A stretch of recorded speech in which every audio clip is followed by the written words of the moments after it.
Kanchipuram వకుడా silks నాణ్యత మా ప్రాధాన్యత. మదీనాగూడ, మియాపూర్, హైదరాబాద్ లో త్వరలో.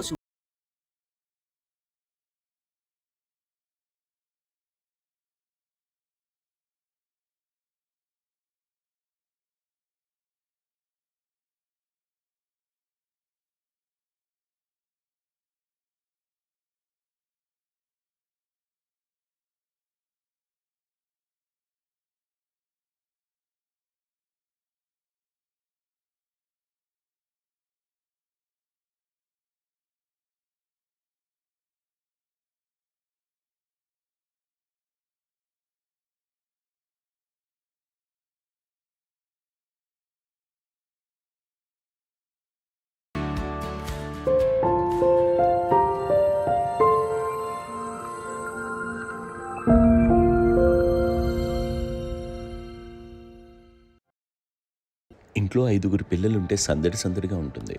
ఈ 5గురు పిల్లల్లో ఎవరు ఎక్కువ అల్లరి చేసేవాళ్ళు?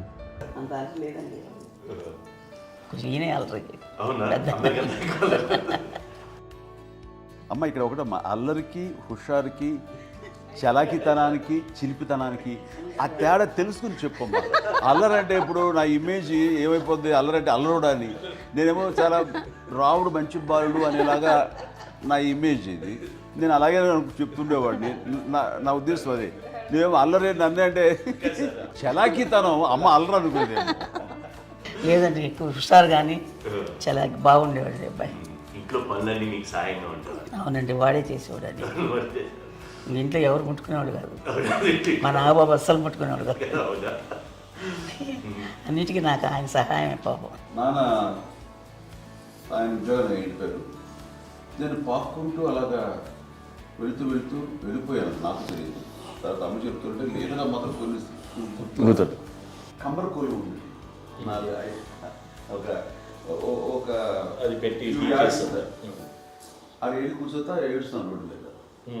వెళ్ళేసరికి వాళ్ళు 3 years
అక్క చెల్లెళ్ళకి ఇచ్చిన సలహా ఏంటి? అంటే ఇండిపెండెంట్గా ఉండమంటారు అమ్మ, ఎవరిని డిపెండ్ అవ్వద్దు, నీ పిల్లలు నువ్వే జాగ్రత్తగా నేర్చుకో, ఎవరినైనా చేయకు, డిపెండెంట్గా పెట్టద్దు అని ఆవిడ మాకు బాగా ఎప్పుడు ఎక్కువ చెప్తుండేది. నాకు కొంచెం టఫ్ టైమ్స్లో కూడా ఆమె నీ పాటి నువ్వే ఉండాలి, ఎవరి దగ్గర ఉండదు, ఎవరింట్లో ఉండదు, మా దగ్గర కూడా ఉండదు, నీ ఇద్దరు బట్టి నువ్వే ఉండాలి. అది కష్టం కదండి అట్లా చెప్పడం. చెప్పాను, చాలా తక్కువ చెప్పాను, బట్ నాకు అదే ఇచ్చే ధైర్యం. ఇండిపెండెంట్గా అట్లా ఒకరి దగ్గర ఉంటే నీ గౌరవం తగ్గిపోతుంది, ఎక్కడ ఉండదు. అది చాలా నాకు చాలా ఇన్స్పైరింగ్ ఉండేది అన్న మాటలు. అది ఇప్పుడు కూడా అది చాలా హ్యాపీగా అనిపిస్తుంది అని చెప్పింది. అంతే కదా, ఇప్పుడు మనకి ఏదైనా రోగాలు వస్తే వేసేస్తాము, దాన్ని బాధపడుతుంది మనమే. బట్ తగ్గించే వాళ్ళు కన్సర్న్ చూపించే డాక్టర్స్ ఒట్టుకొక కింద కింద ఉండొచ్చు, కానీ పోరాడాల్సింది మనమే. సాగుతుంది. నాకు సార్ కొంచెం ఏదో ఒక డిప్రెస్డ్ ఇదేదో వస్తాయి ఫేజ్ ఒకటి, నేనేదో ఇంకా మా అందరి నుంచి నేను సపరేట్ అయిపోయినట్టు ఒక సిచ్యువేషన్ వచ్చినప్పుడు అమ్మ నన్ను పట్టుకుని I'm there for your yes, ఎవరి నువ్వు అన్న ఎస్ అన్న ఫ్రెండ్స్ కానీ ఎవరైనా సరే ఎప్పుడు కూడా అలోన్గా మటుకు అనుకోకు, నేను నాన్న ఆవిడ నన్ను పట్టుకొని ఇచ్చిన అఫెక్షన్ లేదా ఫీలింగ్ అసలు బలం అన్నమాట. ఇంకా ఏమన్నా చేయగలను నేను, పర్లేదు లైఫ్లో నాకు ఏదైనా సాధించగలను అని ఒక భరోసా తల్లి దగ్గర నుంచి రావడం అనేది నాకు ఎవరు అవసరం లేదనిపించింది. అంత స్ట్రాంగ్గా ఆవిడ support, very strong, very practical. అంత స్ట్రాంగ్ చేసింది నాన్న చెప్పండి. మా పిల్లల విషయంలో మేము కూడా మేబీ అంత స్ట్రాంగ్ కాదేమో, సెన్సిటివ్గా ఉంటాం, కానీ అమ్మ మాటలు చాలా స్ట్రాంగ్గా ఉండి మమ్మల్ని కఠినంగా ఇలాగే ఉండాల్సింది, ఇలా ఉండండి అప్పుడే మీరు నేర్చుకుంటారు. ఇక్కడ అమ్మ పాజిటివ్నెస్ గురించి ఇంకో మాట చెప్పాలి. అంటే తన బిడ్డలకే కాదు, ఈ రోజున మా రెండో పాప శ్రీజ కూడా తనకి లైఫ్ చిన్న చిన్న డిస్టర్బెన్స్ వచ్చింది. ఆ టైంలో కూడా తను ఏముందంటే అప్పుడు నాన్నమ్మ దగ్గరికి వెళ్ళాను, తను ఇచ్చిన భరోసా, తను ఇచ్చిన మాట వెళ్ళలేని ధైర్యం వచ్చింది నాతో. నాన్నమ్మ దగ్గర ఎప్పుడు కూర్చోస్తాడు అక్కడే పాజిటివ్ ఫీలింగ్ వస్తుందని నాతో షేర్ చేసుకుంటాను. తను మాతో చెప్తుంటే అనిపిస్తుంది కరెక్ట్, అమ్మ ఏం పర్లేదమ్మా, లైఫ్ అంటే ఒకరితోనే అయిపోదు, ఆ ఒక్కడి వల్ల వాళ్ళ ఇన్ఫ్లుయెన్స్ తోటో వాళ్ళు మన మీద నియంత్రించడం కానీ మన బాధల్ని వాళ్ళు చేయడం అవుతాం. జస్ట్ నువ్వు నీ గురించి నీ మనసులో ఏదనిపిస్తే నీ గుడ్ ఫీలింగ్ ఏది వస్తుందో ఆ ఫీలింగ్ ప్రకారం వెళ్ళిపోదు. అంటే ఆ జనరేషన్ పీపుల్ ఎక్స్పెక్ట్ చేయం అలా కాదు, ధైర్యం ఉండి అందరికి ధైర్యం బాగా నూరుకొస్తారు. ఫాదర్ కూడా, మా నాన్నగారు కూడా అస్సలు ఎప్పుడు అనేవాళ్ళు, ఎప్పుడు మీరు పెట్టే చెయ్యి మీరు ఎప్పుడు పైన తప్ప తీసుకుని ఎలా ఉండకండి, చేతులు పెట్టుకొని అనే అట్లాంటివి చెప్తుండేవాళ్ళు. అందుకని మాకు ఇంకా ఇండివిజువాలిటీ మాకు బాగా, ఎప్పుడు కూడా ఒకళ్ళని అడగడం అని, ఈవెన్ బ్రదర్స్ని అడగాలన్నా కూడా మాకు అది పడిపోయింది మైండ్లో, కొంచెం కష్టంగా ఉంటుంది. సో నాకు అంటే ఆవిడ మా అమ్మ ఏదన్నా కొంచెం డిప్రెస్ అయినా నేను చాలా ఎక్కువ అమ్మకి షేర్ చేసుకుంటే, అన్నయ్య కూడా లేడు, అన్నయ్య ఉన్నప్పుడు ఓకే, లేనప్పుడు నేనే ఎక్కువ షేర్ చేసుకున్నాను. బట్ ద బెస్ట్ థింగ్ మా అమ్మ దగ్గర నుంచి హగ్ అండి. ఈరోజు కూడా మా అమ్మని హగ్ చేసుకోకపోతే అంటే అది నాకు మా అందరిలోనూ, అంటే ఆవిడ పెద్ద చదువుకున్న వ్యక్తి కాదు, పెద్దగా బయటికి వెళ్ళి ఎక్స్పోజ్డ్ కాదు, కానీ ఇవాళ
చెప్పాలంటే మీ అందరికీ ఆవిడ ఒక వైఫై లాంటిది.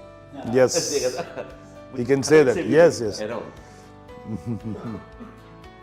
ఇంకొక అడ్వైజ్ కట్టండి, అమ్మ విషయంలో నేను గొప్పగా ఫీల్ అయ్యేది, కానీ చాలామంది పెద్దలు రిటైర్ అయిపోయి విశ్రాంతి తీసుకుంటున్నటువంటి పెద్దలందరూ కూడా ఆచరించే విధంగా ఒక విషయాన్ని నేను గమనించాను. ఇప్పుడంటే నా దగ్గర ఉంటుంది కాబట్టి ఉన్నాను. అమ్మ విడిగా ఇంకొక ఇంట్లో ఉండేది, ఇన్ని సంవత్సరాలు నాన్నగారు పూర్వం దగ్గర నుంచి ఉండేది.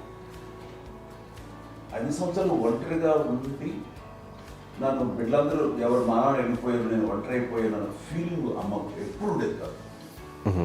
తర్వాత బిడ్డలు ఆయా వాళ్ళ టైం బట్టి వచ్చి చూసుకుంటే సరిపోతుంది. అది వారమా, నెలక, 2 నెలక, అసలు ఒకసారి రాలేని పరిస్థితిలో ఉంటుంది. 5-6 నెలల పాటు ఇదే ఊళ్ళో ఉండి పక్క విధుల్లో ఉండి ఎవరి పనులు వాళ్ళు బిజీగా ఉండి, ఎవరి షూటింగ్ వాళ్ళు బిజీగా ఉండి, ఎవరి ప్రొఫెషన్లో వాళ్ళు బిజీగా ఉండి, ఎవరి ప్రొఫెషన్లో వాళ్ళు బిజీగా ఉండి, తన సంసారం తను బిజీగా ఉంటాను. ఒకసారి అమ్మ ఏమి ఫీల్ అయ్యేది కదా, ఏంటమ్మా రావట్లేదు, అసలు పట్టించుకోవట్లేదు ఏంటి అంటే, అంతేలేమ్మా అని ఇలాంటి నిరసన మాటలు కానీ, ఈసరింపు మాటలు కానీ, లేకపోతే న్యూనతాభావం కానీ ఇలాంటివి ఎప్పుడు అమ్మకు లేవండి.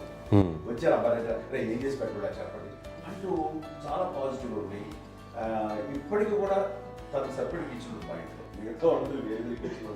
ఎందుకంటే అమ్మకి మోస్ట్ స్ట్రెస్ బస్టర్ వచ్చేసినా లేకపోతే ఏదో రిలీఫ్ ఏంటంటే తన కిచెన్లో కూర్చొని వండుకు తింటాం, వండి అందరికి పెట్టాం. ఇప్పటికీ కళ్యాణ్ బాబు అక్కడక్కడ తిరిగేసి ఎక్కడెక్కడో చేసి నిరసనలు చేసి అన్ని రకాలు చేసి వస్తే అమ్మకి చాలా జాలి. ఆడేదో ఇంక మేము గుడ్లా కష్టపడుతున్నాం, కానీ ఆడి ఎంతలో వెళ్ళేదో మీ టీవీలో వాటిలో అది ఎక్కువగా చూపించేసరికి వాడే కష్టపడతారు, మేము కష్టపడలేదు ఫీల్ అమ్మకి. అందులో వాడు రాగానే ఎలా వచ్చావా అని అమ్మ ఎక్కడ కళ్యాణ్ బాబు అంటే ముందు అమ్మను కానీ ఎక్కడ కళ్యాణ్ బాబు తను ఎక్కడ ఉంటాడు, ఏ ఉంటాడు తెలుసు. అది చూస్తారు ఎక్కడ తను వాడికి ఇష్టమైన బిర్యానీ అవి చేసి చక్కగా పంపించి అన్నీ చేస్తుంది. అట్లాగా బిడ్డలకి పెట్టడమే తప్ప బిడ్డల నుంచి ఈ వయసులో ఎక్స్పెక్ట్ చేయడం లేకపోగా కొంచెం పట్టించుకోవట్లేదు అనే ఒక న్యూనత భావంలోకి వెళ్ళిపోయి సైకలాజికల్ డిప్రెస్ అయ్యే మదర్ మాత్రం కాదు. ఆ రకంగా మాకందరికీ భరోసా. మేము కూడా పెద్ద అయినా బిడ్డలు వాళ్ళ ప్రవృత్తి ఉద్యోగరీత్యా వాళ్ళ వృత్తిరీత్యా వాళ్ళు దూరం అయిపోయి మనల్ని చాలా కమ్యూనికేషన్ గ్యాప్ వచ్చినా సరే బిడ్డలు నాకు దూరం అయిపోయి పట్టించుకోవట్లేదు. ఇలాగే చూసావా వెళ్ళి ఎంత ఇదిగా వదిలేవాళ్ళు వీళ్ళ గురించి ఇప్పుడు ఏమైపోయాను అన్న ఇంత కించెం బాధపడలేదు వాళ్ళకి అంటూ నెగిటివ్ సైడ్ ఆలోచించే విధానం లేనే లేదు. అది మా అందరికి ఎంత కంఫర్టబుల్ అంటే అంతే కదా. చూసుకోకపోతే మాధవ్ చూసుకుని మాధవ్ లేకపోతే నాగబాబు వెళ్తుంటాడు కడియడం వల్ల మా విజయ్ చూసుకుంటున్నది సరే, నాకు కళ్యాణ్ బాబు తను చూసుకుంటుంటాడు, ఇలా ఎవరో కూడా వెళ్తూ ఉంటాం. అమ్మ మాత్రం అది వెరీ గుడ్ హెల్దీ. నేను చాలా మంది తల్లిదండ్రులు చూశాను, అవును వాళ్ళు చాలా ఇబ్బంది పడుతూ ఉంటారు. పట్టించుకోవట్లేదు, మేము అర్థం చేసుకోగలము కానీ వాళ్ళు వస్తే బాగుంటుంది కదా అనేది ఉంటుంది. ఫీల్ అవుతారు, అవును అలాంటి ఫీలింగ్ ఏం లేదు. పైగా బిడ్డలు వస్తే వాళ్ళకి ఏం చేసి పెట్టాలా అనే ఆలోచన. అది వెరీ హెల్దీ, చాలా మంది ఆచరించాల్సిన గొప్ప విషయం అనుకుంటాను. చిన్నప్పుడు అన్ని ఆనందాలేనా, మర్చిపోలేని దుఃఖాలు కూడా ఏవైనా ఉన్నాయా? అమ్మ చెప్పాలంటే ఓపికకి, గృహిణిగా తన బాధ్యతలు నిర్వర్తించడానికి అండ్ అన్ని రకాలుగా టేకింగ్ కేర్, దీనికి ఒక మంచి ఉదాహరణ నేను చెప్పగలను. అది తలుచుకున్నప్పుడు నాకు చాలా ఉద్యోగంగా ఉంటుంది, నాకు చాలా కంటితనం వచ్చేస్తుంది. అమ్మకి మేము 5 బిడ్డలు అండ్ పురిట్లోనూ 1 year పెరుగో 2.5 years పెరుగో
ఎక్కడికైనా ఒకసారి హాస్పిటల్ ఈ మధ్య కాలంలో సరే అమ్మకి మోకాల ఆపరేషన్ జరిగింది.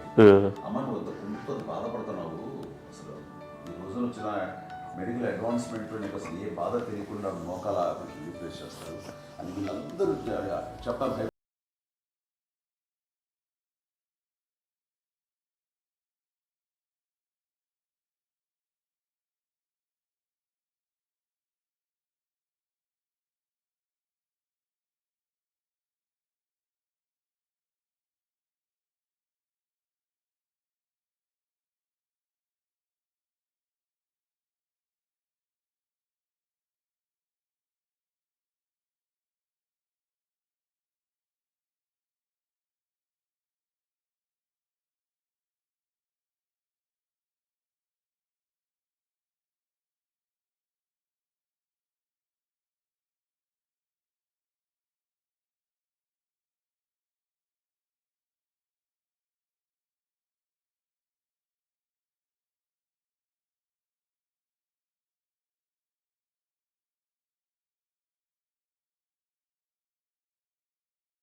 అది కూడా నువ్వే చేయనివ్వండి. ఆ కోపం వచ్చేది, కోపం వచ్చి ఒకడు కొట్టేవాడు, కొడితే కోపం వచ్చేది తప్ప నేను వెళ్ళేవాడిని కాదు. అమ్మకి ఎప్పుడు ఏంటంటే ఒక ఇదే పని చేయడని, అంతే, నిజంగా ఏ పని చేసేవాడిని కాదు.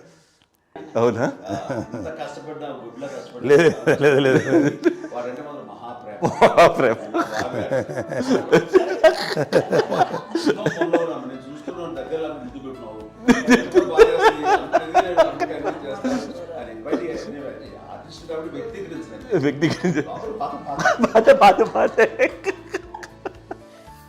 చిన్నది కాబట్టి చివరిది కాబట్టి తనంటే బుద్ధండి, నేను పెద్దోడు కాబట్టి నేను ఎక్కువ కష్టపడింది కానీ మా నాన్నగారి చేతిలో ఎక్కువ, అంటే నాన్న బాగా కోపం ఎక్కువ అనుమానించింది కానీ అన్నయ్య పాపం బాగా దొరికేసేవాడు పాపం. ఒకసారి అంటే మరి మాకే అనిపి ఏంటి ఇంత దారుణంగా ఉంది నాన్న మీద కోపం వచ్చేది నాకు. నాన్న మీద కోపం వచ్చేది, వాళ్ళని చూసి బాధ అనిపించేది. అమ్మాయి ఏమనేది కాదు. సరే అయినా సరే ఎప్పుడు కూడా పోనీ అన్ని చేసినా మళ్ళీ తను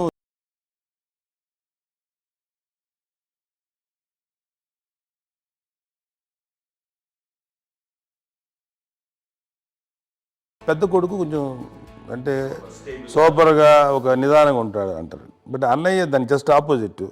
యూజువల్గా ఆఖరి పిల్లలు హైపర్ యాక్టివ్ ఉంటారు, అన్నయ్య పుట్టడమే భయంకరమైన హైపర్ యాక్టివ్. ఒకప్పుడు అమ్మాయిల్ని ఎక్కువగా బయటికి పంపించేవాళ్ళు కాదు, అబ్బాయిల మీద కూడా అనేక ఆంక్షలు ఉంటూ ఉండేవి. మీ పిల్లల్ని అలా ఆంక్షల మధ్య పెంచారా, లేకపోతే పూర్తి స్వేచ్ఛనిచ్చారా? అంటే మాకు మా నాన్నగారు కానీ మా అమ్మగారు కానండి మాకన్నా చాలా బ్రాడ్ మైండ్ ఉన్న వ్యక్తులండి. ఎందుకంటే పిల్లలు ఎక్కడన్నా బయటకు వెళ్తే ఇప్పుడు మేమైతే భయపడిపోతాం. మా విజయ్ కానీ మా చిన్న చెల్లి అన్నయ్య నేను అందరం కూడా ఇవాళ ఉన్న పరిస్థితిలో వాళ్ళు ఎప్పుడు భయపడేవాళ్ళు కాదండి. ఎక్కడికి వెళ్తాను నీళ్ళని ఇచ్చేవాళ్ళు, లేట్ అయినా అసలు ఏమనేవాళ్ళు కాదు. లేకపోతే ఏదైనా మోటార్ బైక్లు వేసుకున్నాం, లేకపోతే కారులో ఎట్లా పడితే ఎట్లయినా సరే ఏమనేవాళ్ళు కాదు. వాళ్ళు తెలియకుండానే మాకు ఒక ఫ్రీడమ్ ఇచ్చారండి. సో దట్ అదే ఆ ఫ్రీడంలో భాగమే అన్నయ్య కానీ ఇండస్ట్రీకి వెళ్ళాలంటే కూడా ఒక వ్యక్తి ఒక కొడుకు ఒక గొప్ప కెరీర్ని పర్సూ చేసుకుంటూ వెళ్తున్నప్పుడు నాన్నగాని అమ్మగానే ఓపెన్ మైండ్ తోటి అసలు నువ్వు వెళ్ళు నాన్న, ఎంతకాలం వెళ్తావు, నువ్వు ప్రయత్నించని చెప్పి అలా వదిలేశారండి. అన్నయ్య కూడా ఏంటంటే మోస్ట్ రెస్పాన్సిబుల్గా వెళ్ళి చాలా మేజర్ అమౌంట్, అన్నయ్యకి కూడా పెద్ద అమ్మకు వందలు ఇచ్చేది కాదు, కరెక్ట్గా ఆ ఇన్స్టిట్యూట్లో చదువుకునేటప్పుడు ఎంత ఇవ్వాలో కరెక్ట్గా ఇచ్చేది. తనకి ఎక్స్ట్రా ఖర్చు పెట్టుకుంటే అంటే అట్లా ఉండేది పరిస్థితి. అంతే కదా, అంత జాగ్రత్తగా అన్నయ్య కూడా అంత రెస్పాన్సిబిలిటీగా రెసిప్రోకేట్ అయ్యి చేసి, అందువల్ల మా అమ్మ నమ్మకం చూడ, మా అమ్మగారి మా నాన్నగారి నమ్మకాన్ని అన్నయ్య ఎప్పుడు అది వాడు ఇంత నమ్మకానికి 10 times ఇచ్చాడు. ఏ వయసెస్ వైపు కానీ ఏ అలవాట్ల వైపు కానీ ఎందులో ఇండల్జ్ అవ్వకుండా నాకు నేనుగా నియంత్రించుకుంటూ సరైన మార్గంలో వెళ్ళేలాగా నాకు వెళ్ళడానికి లోపల ఆ స్ట్రాంగ్ థాట్, అడగగానే వాళ్ళు రెసిస్ట్ చేస్తే ఇచ్చానని ఆపేశారు అని ఏదో చిన్న రిలక్టెంట్ ఫీలింగ్ ఉంటుంది, వాళ్ళ మీద చిన్న కోపం నిరసన ఉండేది. వాళ్ళు అలా లేకపోవడానికి వాళ్ళు వెంటనే అడిగిన వెంటనే జాగ్రత్త అనే నిర్ణయం అనేది, కానీ జాగ్రత్త అని హెచ్చరిక చేయడంతో నాకు మరింత బాధ్యత తిరిగి గుర్తు తిరిగి నేను నడుచుకుంటూ వెళ్ళాను. కాబట్టి అది నాకు ప్లస్ అయింది వాళ్ళ దగ్గర. అంటే మదర్ అంటే తల్లినే కాదు, మదర్ ఫిగర్ ఫీలింగ్ ఎవరిచ్చినా సరే అది నానైనా తల్లితో సమానం అనుకుంటాను. నాకు చెప్పినట్లుగా అట్లాగా అలిసిపోయి వచ్చిన నాకు కాళ్ళు నొక్కుతుంటే నాకు భయం వేసేసేది. ఆ తర్వాత పడుకో గమనించేవాడు, అది కూడా కోపం అంటే ఉదాహరణ అంటే మళ్ళీ అదే నాకు తిడతారు, ఎందుకు కాదు పడుకుని ఎక్కడ నిద్ర వస్తాయండి నాన్న అంటే. సో ఆ రకంగా నాన్న తన ప్రేమను చూపిస్తుంటారు. ఆ తర్వాత గోండా టైప్లో కూడాను నేను ట్రైన్ కింద వెళ్తుంటే నాన్న అక్కడే ఉన్నారు, రాజమండ్రి దగ్గర ప్రాంతంలో.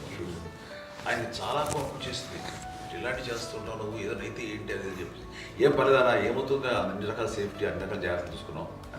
ఈ రోజు ఉన్నది సేఫ్టీ అప్పుడు లేదు, అయినా సరే రేపు పొద్దున నీ కొడుకులు ఇలాంటి పరిస్థితులు నీకు తెలిసి వస్తారు అప్పుడు అనేవాడు. ఎన్నిసార్లు అనేవాళ్ళు నాకు నిజంగానే మగధీర టైంలో గుర్ర పెట్టుకుని ఆ రోడ్డు మీద పడిపోయేది అని అన్నప్పుడు నాకు ఆ ఫస్ట్ టైం ఆ ఫీలింగ్ కలిగింది. అలాగే పీటర్ హెయిన్స్ అనేవాడు ఫస్ట్ మగధీరలో జంప్ చేస్తారు, మోటార్ బైక్ జంప్ చేసినప్పుడు ట్రైల్లో పీటర్ హెయిన్స్ అంత హైట్ నుంచి 20 feet 25 feet హైట్ నుంచి పడిపోయి మొత్తాన్ని బోన్స్ ఇరగొట్టుకుని వాడు 7 నెలల పాటు వాడు ఇరప్పుడు హాస్పిటలైజ్డ్. అది వీడైతే ఏమో తలుచుకుని భయం వేసేసేది. అప్పుడు నాన్న గుర్తుకు వచ్చేవాడు, ఓహో వాళ్ళ టెన్షన్ ఇంతే లేదు, మనకి మన కొడుకు వస్తే తెలియదు ఈ మాట నాన్న ఎప్పుడు అన్నారని అనిపిస్తుంది. Sweet memories my. అత్త కోడళ్ళ మధ్య అనుబంధం ఎలా ఉంటుంది? సురేఖ్ గారితో మీకున్న అనుబంధం గురించి చెప్తారా? మాకండి కోడలు కాదండి, నాకు కూతురండి. అంత బాగుంది.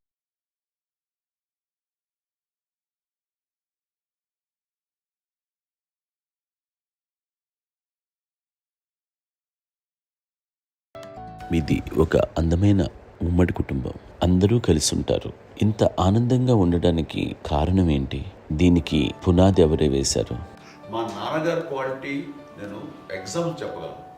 అమ్మ వాళ్ళ ఇంట్లో పెద్దది, వాళ్ళ నాన్నగారు అంటే మా తాతయ్య గారు ప్రొహిబిషన్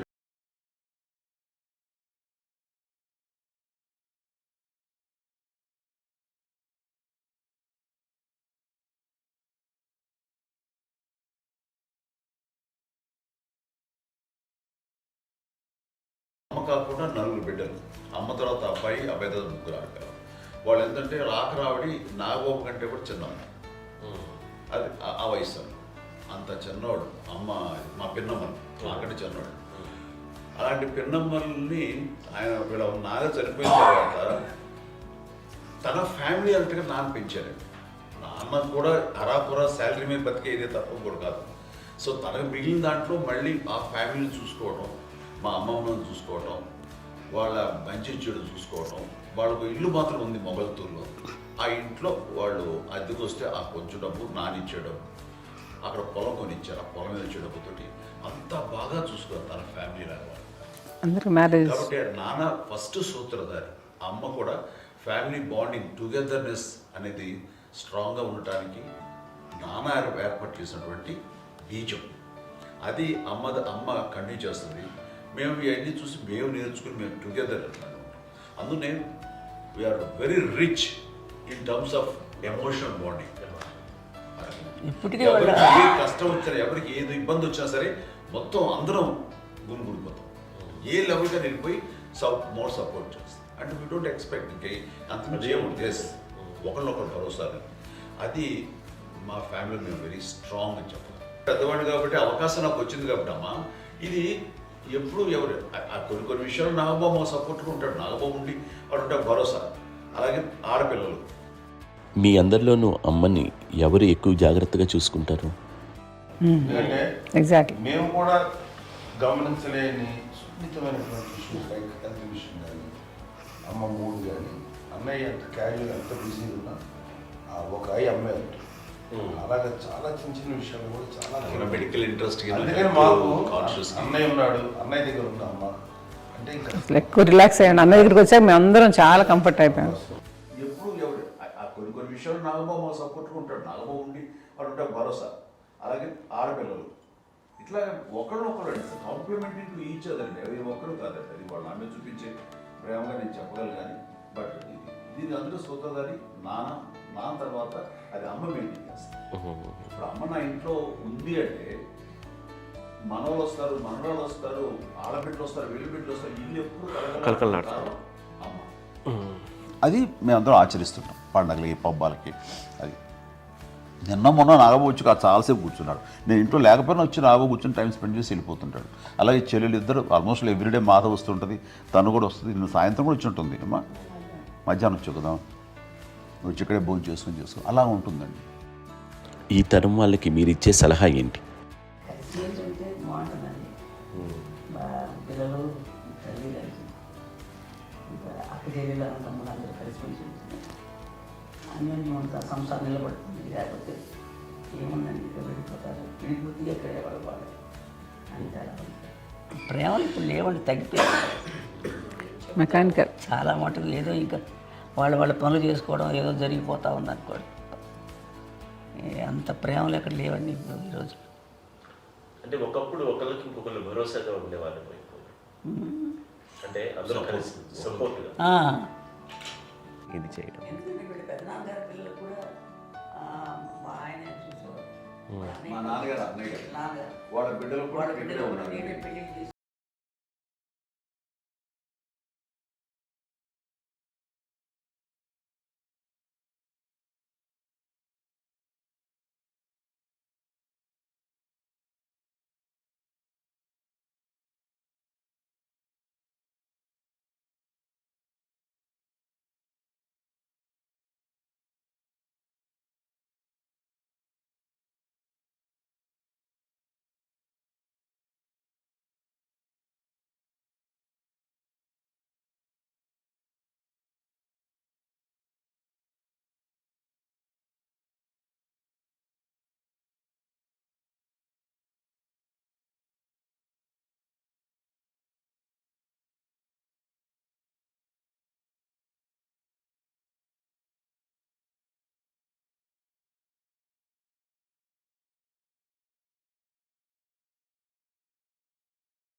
ఎంత సంక్రమించింది, ఎన్ని ఆస్తులు వచ్చాయి ఫిజికల్గా అనే దాని మీద కంటే కూడా ఇవి ఆస్తిగా తీసుకుంటూ దీన్ని విలువ ఎరిగి గుర్తెరిగి దాని ప్రభావం తెలుసుకుని అది కనుక మనం ఇచ్చిపుచ్చుకుంటే ఫ్యామిలీలో అంటే దాని మించిన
ఉంటుంది.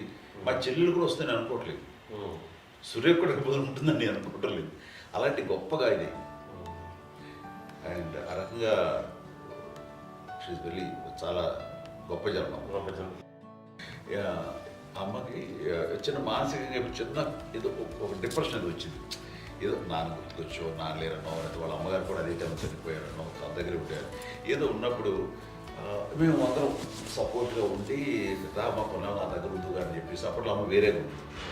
ఉన్నప్పుడు ఒకటే మాట అన్నాను, అమ్మ నీలాంటి గర్భం అంటే అంజనమ్మదే గర్భం అని బయట ఎన్నోసార్లు నా ఫ్రెండ్స్ కానివ్వండి, బయట కానివ్వండి, కొన్ని సందర్భాల్లో మీటింగ్లో కానివ్వండి, స్పీచెస్లో కానీ అన్నవాళ్ళు ఎంతోమంది అన్నారు. వాళ్ళ మాట అంటే రీజన్ తెలుసా నీకు? కోటాను కోటల్లో ఎంతమంది తల్లులకు నీకు వచ్చిన అదృష్టం, నీకు లభించినటువంటి గౌరవం లభిస్తున్నాము. బిడ్డలు ఎంతోమంది చేత కొనియాడబడుతున్నారు, ఎంతోమందికి సహాయపడుతూ ఆ రకంగా వాళ్ళందరి యొక్క ఆశీస్సులు పొందుతున్నారు. కానీ ఎంతోమందికి నిరంతరం హెల్ప్ చేస్తూ వాళ్ళ ఇల్లు చూసుకుంటున్నారు.